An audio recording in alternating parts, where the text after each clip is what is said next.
Diyos magandang umaga po sa gabi at sa mga oras nga po ito, isa na po yung gawain po natin sa gabi ito kung saan Saturday, sabi ng Panginoon, anim na araw ay tayo po ay trabaho sa ating mga pisikal, pero sabi ng Panginoon sa ikapitong araw tayo po ay magpahinga sa trabaho.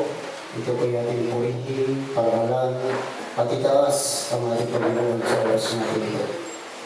Ano man problema, ano man pagsubok, ano man mga bagay na ating dalagala sa oras natin ito, naway hindi maging hanggang upang hindi po natin purihin at paralan ang Panginoon sa oras ito. Tayo po natin tumayo at tumahin ang isang malang namin.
Panginoon Jesus, sa oras na po ito, magandang umaga po, Panginoon.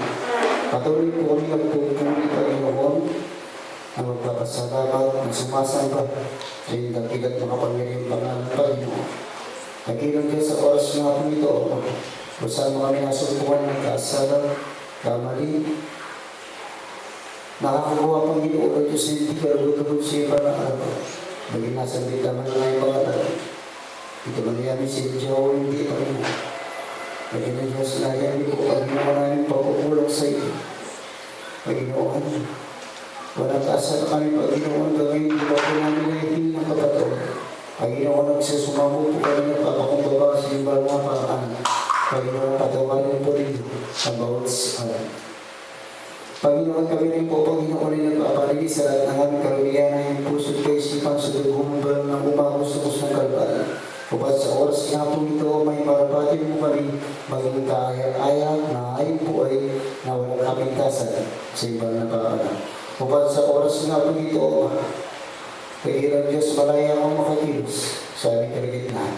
At narin din po, Panginoon Diyos, ang bibigara, Panginoon, ang mga magsusulit, Panginoon Diyos, na bilang makalangit na uwitin, Panginoon Diyos, ang papuri sa oras na po ito. Panginoon, sa oras papuri makalangit na uwitin, Panginoon.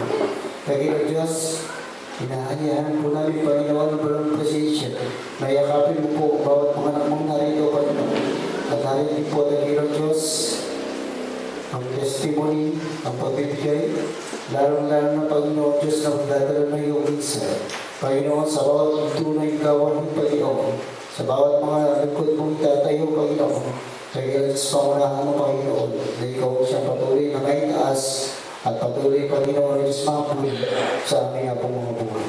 Panginoon na Diyos, sa mga kapatid na dadawang pa sa lugar dito, Panginoon, pag-ingatan mo sila, Panginoon, Diyos na makarating ng payapat ligtas, upang sila ay makasawa, nagpupuring sumasamba sa iyong dagilat makapangyarihang pangalan. Panginoon, ang matalis na pinagkalusan ang itong ginagamit, masakin mo, Panginoon, Diyos, ang lalong diyago sa tanas sa kanyang mga pagbilang, pagkablang man ang isip, pagkalabay-bay, pag-uusik, mga demonyo ng bibigay takot, pangamba, kawalan ng focus, kawalan ng pananampalataya, pag-aalala, sa pangalan ng ngayong Panginoon Yesu Cristo. In the name of Jesus, cast out of devil, lumayas ka sa buwan sa mga mga lalang. Jesus name, in Jesus name. Muli, Panginoon, at ang sila mga pinakatas na papulit pagsamba, in Jesus' mighty name, nagpatay magsabing, Amen. Praise God. Nariyan nga po na linggo na naman po. Amen. Napaka-tris po ng oras, napaka-tris po yung araw. At patuloy na sa oras nga po ito, narito po tayo upang sumamba sa isang Diyos na tunay. Amen? Walang iba, kung hindi yung ating Panginoon Yesu Cristo. Maraming pagsubok, maraming mga bagay na nangyari, pero yan ay tungtungan lamang po natin upang tayo po ay lalo mapalapit sa ating pinakamahal na Panginoon. Amen? Minsan pa po natin para po kung sa at maraming po, sa hindi pagkatagal, nais niyo po pang magpuri sa ating pinakamahal na Panginoon. Magsabi, praise the Lord! Mga kapatid ko na magulang, sa ating pagpupuri, ang sabi po ng Bible, tayo po narilang ng Panginoon na may iningan mga buhay, mga tao. Amen? Sa lahat ng nilalang ng ating Panginoon Yesu Cristo, tayo mga tao sa paningin ng Panginoon, mga kapatid ko at mga magulang. Amen? Tayo po dapat ang magpupuri. Amen? Baka kung hindi po tayo magpuri sa Panginoon, yung mga kahoy o yung mga bato ang magpupuri sa Panginoon. Amen? Pero tayo, gumagalaw. Nais ng Panginoon sa ating magpupuri mga kapatid ko mga magulang. Meron tayong dalawang kamay. Iparapag po natin. Meron tayong dalawang paa. Isayaw po natin. Amen? Amen po ba? Kapag nagpupuri sa Panginoon, kinakailangan masaya po tayo. Amen? Ang Panginoon, nandun po sa kanyang trono, nanonood sa atin. Amen? Nakaupo. Alam ng Panginoon, mga kapatid at mga magulang ng ating mga puso, kung tayo nga po talaga ay sumasamba sa dakilang Diyos. Amen? Amen po ba? Amen. Gusto ng Panginoon sa ating pagpupuri, mga kapatid at mga magulang, yung talagang pagpupuri po talaga na ang Panginoon nandun po sa trono, mga kapatid, nanonood sa atin, pwedeng patas ang puso ng Panginoon na tayo ngayon mga kapatid at mga magulang, pwede po natin maranasan ang presensya ng Panginoon. Amen? Amen po ba? Minsan pa po natin palakpakan ng Diyos.